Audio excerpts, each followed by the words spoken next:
알박기 인사에 대해서 먼저 말씀을 드리겠습니다. 산업은행이 대우조선해양 대표 자리에 문재인 대통령 동생의 대학 동기를 선임한 사실이 알려지면서 도 넘은 알박기 인사라고 하는 국민적 비판이 상당합니다. 대우조선해양에 4조 원이 넘는 막대한 국민 혈세가 투입된 만큼 경영 정상화와 매각이라는 시급한 과제를 안고 있는데 과연 이러한 위기 상황을 극복할 적임자인지 업계에서는 의문을 표하고 있습니다. 또한 대우조선해양 지분의 절반 이상은 산업은행이 가지고 있는데 지난해 민주당 이해찬 전 대표 출판 기념회에서 가자 20년이라는 건배사로 민주당 편향 인물임을 스스로 드러낸 이동걸 산업은행 회장의 대표 선임 과정에 대한 영향력 행사 여부가 의혹으로 제기되고 있습니다. 하필 문재인 대통령 동생의 동기를 하필 친정권 인사가 회장으로 있는 산업은행이 영향력을 행사해 하필 사장에 앉혔다니 그 일련의 과정은 도무지 우연으로 보기가 힘듭니다. 감사원의 감사가 필요한 사안이 아닐 수가 없습니다. 그런데 더욱 기가 막힌 것은 청와대의 태도입니다.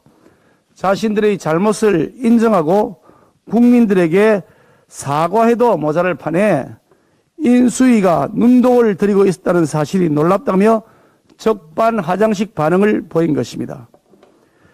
내가 눈독을 들이면 로맨스 인사권 행사이고 남이 눈독을 들이면 불륜 인사권 행사인 것입니까? 마지막까지 오만과 독선이 하늘을 찌를 듯합니다. 아무리 막가자는 입장이라고는 하지만 최소한 국민 눈치는 좀 봐야 되는 것 아닙니까? 더구나 당선인과의 회동에서 새 정부 출범에 적극 협조할 것을 약속해 놓고 뒤에서는 인수위를 공개적으로 모욕 주는 행태를 보이는 청와대에 강한 유감을 표하지 않을 수가 없습니다. 문재인 정권은 집권 초기 블랙리스트를 만들어서 전 정권 인사들에게 위력을 행사해 사퇴를 강요했습니다. 환경부 블랙리스트로 김은경 전 환경부 장관은 실형을 선고받았고 그 외에도 산업부, 과기부, 교육부 이어서 계속해서 여러 부처에서 블랙리스트로 피해를 입었다는 증언이 잇따라 나오고 있습니다. 그 자리에 캠프 출신 코드 인사, 더불어민주당 낙하산 인사가 내리꽂혔습니다. 5년 동안 눈치 보지 않고 보훈 인사를 마음껏 했으면 이제는 그만할 때도 되지 않았습니까? 문재인 대통령은 무슨 마음의 빚이 그렇게 많아서 임기 말까지 이런 나쁜 선례를 계속 남기시는 겁니까? 문 대통령께서 진심으로 새 정권의 성공을 바라신다면 낙하산 인사 이제 그만 중단하시고 국민들께 사과드리고 이제라도 국민들에 대해서 마음의 빚을 가지셨으면 좋겠습니다. 허상 뿌린 K방역에 관해서 말씀드리겠습니다. 코로나11 사망자 수가 300~400명대를 기록하고 있습니다. 유족들은 하루아침에 사랑하는 가족을 떠나보낸 것도 황망한데 장례식장이나 화장장을 잡지 못해 발을 동동 구르고 있다고 합니다. 일각에서는 영안실 부족으로 고인의 시신을 상온에 방치하는 반인륜적 상황까지 발생하고 있습니다. 또한 코로나 확진자 수가 수십만 명대를 훌쩍 넘어서면서 정부는 사실상 개인에게 방역과 치료의 책임을 떠넘기고 있는 상황입니다.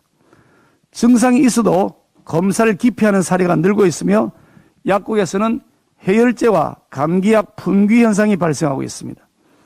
코로나 발생 2년 만에 그야말로 생지옥이 펼쳐지고 있다고 해도 과언이 아닙니다.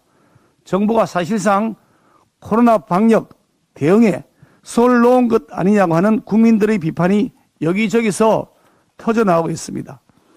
그런데 이런 심각한 상황 속에서도 김부겸 국무총리는 K방역에 대한 비판 여론에 대해서 폄하가 지나치다면서 불편한 심기를 내비쳤습니다.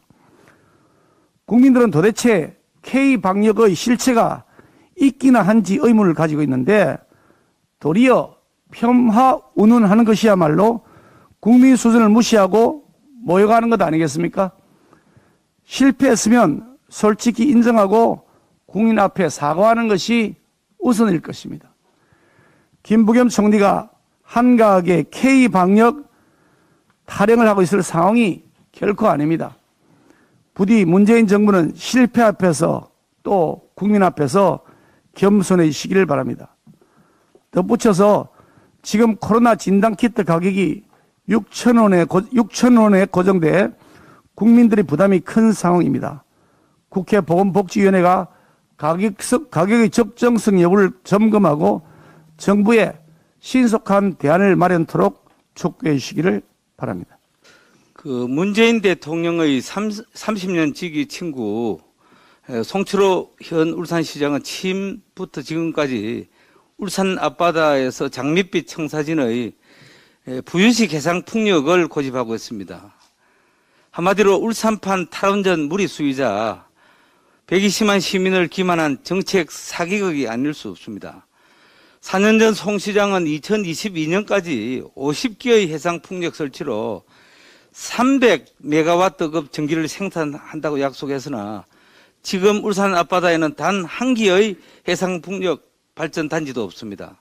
그러면서도 여전히 2030년까지 울산 앞바다에 6기가와트급 부유식 해상 풍력 단지를 조성하겠다고 하니 어처구니가 없습니다. 심지어 울산시 세부 과제들은 사업비 유용 등으로 중단되거나 용도의 사용으로 환수 조치되는 등 투명하거나 공정하지도 않습니다.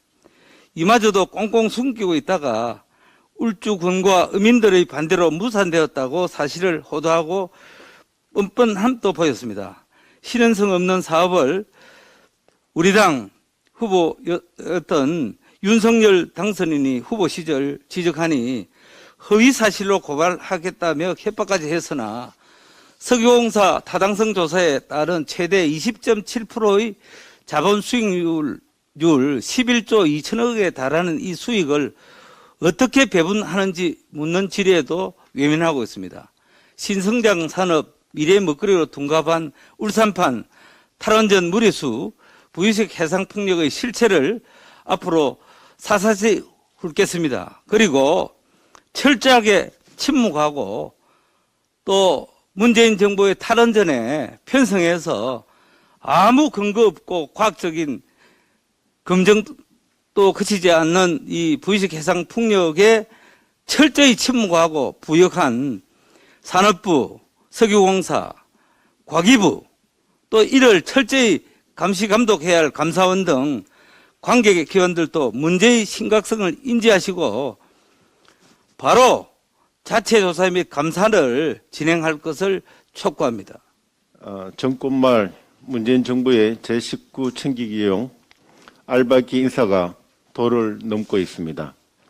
공기업, 공공기관, 정부 출연기관을 가리지 않고 전방위적으로 이루어지고 있습니다. 정말 비상식적이라 이렇게 보고 있습니다. 가방이 소관기관에서 벌어지고 있는 사례를 중심으로 말씀드리겠습니다. 지난달 탈원전 탈핵운동으로 앞장섰던 김재남 전 시민사회 수석이 원자력안전재단 이사장으로 취임했습니다. 언론과의 인터뷰에서 원자력 발전소를 언제 폭발할지 모르는 폭탄이라고 표현하면서 원전에 대해 적개심을 드러내왔던 분을 원자력 안전 업무를 지원한 곳으로 보낸다는 게 말이 됩니까? 임기 말 알박기도 문제지만 비상식, 비과학적 탈원전을 주장하는 인사가 차기 정부에서 어떤 목소리를 부릴지 걱정입니다. 이런 알박기 코드 인사가 왜 문제인지 이달 말 임기가 끝나는 한국지능정보사회진흥원 문용식 원장의 사례를 들어 말씀드리겠습니다. 2018년 진흥원장으로 임명된 문용식 원장은 임명 시점부터 캠코더 인사로 논란이 있었으며 임기 시작부터 종료 시까지 정치 중립 위반을 위반하면서 숱한 무리를 일으킨 바 있습니다. 문재인 정부는 정권 말 이런 정치 편향적인 코드 인사의 알박기를 통해 새 정부의 원활한 국정 운영을 방해할 목적이 아니면 뭐라 할 수 있을지 의문입니다. 정권 교체 열망을 안고 새롭게 출범하는 새 정부의 국정 운영이 원활히 될 수 있도록 협조하는 것이 시대적 소명임을 명심해야 할 것입니다. 이상입니다. 임기 마지막 날까지 북한 도발을 도발이라 말하지 못하고 유엔 북한 인권 결의안 공동제안국에도 불참한 문재인 정부, 북한 김정은에게 무슨 약점이라도 잡혔는가라는 주제로 말씀드리겠습니다. 문재인 정부가 임기 마지막 순간까지 대북 굴종 정책으로 일관하고 있습니다. 북한 김정은은 ICBM을 발사하여 문재인 대통령 본인이 직접 그어놓은 레드라인을 허물어버렸습니다. 그런데 문재인 정부는 정부 성명은 물론 지난 28일 국회 외교통일위원회에서 진행한 외교부 통일부의 북한 ICBM 발사 도발 관련 현안 보고에서도 도발이라고 하지 못했습니다. 이것이 당시 외교부와 통일부가 국회 외통위에 제출한 현안 보고서들인데 이 보고서들의 눈을 씻고 찾아봐도 도발이라는 표현이 어디에도 보이지 않습니다. 처음부터 도발이라는 표현 대신 긴장 조성, 시험 발사라는 말로 북한의 도발을 순화하고 있습니다. 참으로 개탄스러울 뿐입니다. 정부의 단어 사용은 정책 추진 방향과 관계가 깊습니다. 문재인 정부 들어와 외교부가 대통령에게 보고하는 업무 추진 보고서들에서 지난 정부와는 달리 통일과 인권이라는 두 단어가 아예 없어졌습니다. 정권에 상관없이 대한민국 외교부라면 당연히 주요 업무로 챙겨야 할 사안들이지만 문재인 정부는 통일부 업무 사항에서 통일과 인권 업무를 아예 없애버렸습니다. 통일을 지향하며 자유민주적 기본 질서에 입각한 평화통일 정책을 추진할 때 대한 헌법적 요구를 무시한 반헌법적 행태입니다. 지난주 유엔 인권이사회에서 며칠 후 채택할 유엔 북한 인권 결의안 공동제안국 명단을 발표했는데 문재인 정부는 북한의 ICBM 발사 후에도 공동 참여국으로 끝내 참여하지 않았습니다. 유엔 선거국들도 이 현실을 보면서 대단히 의아해하고 있습니다. 북한이 모라토리엄 파기로 사실상 문재인 정부와의 관계 청산을 선언하는 이 마당에 와서도 문재인 대통령은 아직도 짝사랑에 빠져 있는 것 같습니다. 얼마 전 퀸타나 유엔 북한 인권 특별 보고관이 북한을 이탈하였다가 중국 당국에 체포된 1,500여 명의 북한 이탈 주민들이 지금 중국의 여러 감옥들에서 강제 북송 위기에 처해 있다고 하면서 유엔과 각국 정부들이 강제 북송을 막아달라고 호소하였습니다. 유엔도 중국에 강제 북송을 하지 말라고 요구하고 있는데 막상 대한민국 정부는 중국의 말 한마디도 하지 못하고 지금 침묵하고 있습니다. 문재인 정권 자체가 직접 북한 어부들을 강제 북송한 범죄 기록을 가지고 있어 이제는 중국에 강제 북송을 하지 말라는 말할 명분도 잃었고 유엔에서 이 문제를 논할 자격까지 상실했습니다. 대한민국이 어떻게 이 지경에 왔는지 정말 기가 막힙니다. 그래서 우리 국민들은 5월 10일이 빨리 와서 이 모든 비정상이 정상으로 돌려지기를 간절히 바라고 있습니다. 김정숙 여사의 옷값 문제가 점입 가격으로 확대되고 있습니다. 처음에 180여 벌로 알려졌던 고급 의상들이 무슨 돈으로 구매를 했느냐 하는 데서 시작을 했는데 당초에부터 이 문제가 불거지고 난 이후에 수개월 동안 특활비는 이런저런 이유로 국가기밀이 포함되어 있기 때문에 공개할 수 없다라고 하다가 최근에 와서 갑자기 개인 돈으로 구매한 것이다 라고 하는 해명으로 전환이 되더니 급기야는 대통령의 지난 수년간 생활비가 월 2천만 원에 달했다 하는 기사로까지 이어지고 있습니다.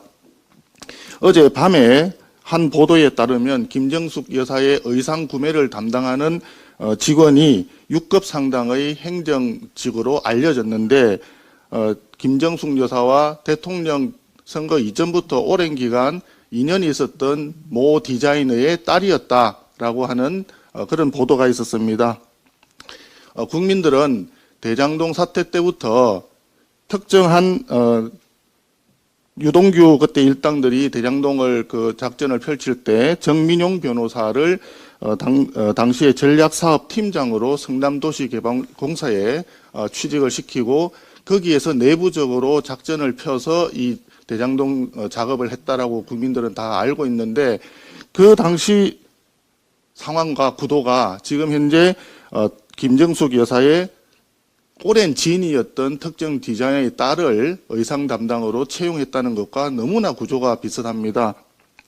과거의 인연으로 해서 그 딸을 특혜 채용한 것이 아니었는지, 그리고 그렇게 채용되어서 대통령과 김정숙 여사의 의상을 담당하는 그 딸을 통해서 그 특정 디자이너에게 예를 들어서 대통령 정상회담이라든지 한미 정상회담이나 G20 정상회담이나 이런 공식 자리에 나가는 의상들을 특혜 구매를 시킨 것이 아닌지, 이런 국민적 의구심이 일고 있습니다. 차제에 청와대에서는 김정숙 여사의 이러한 옷감 문제와 특혜 채용 의혹, 이런 부분에 대해서 소상하게 국민들에게 밝혀야 할 것입니다. 그렇게 하지 않을 경우에 직면하게 될 국민적 분노가 굉장히 두렵지 않습니까? 이 부분 조속히 밝혀주시기를 강력히 촉구하는 바입니다.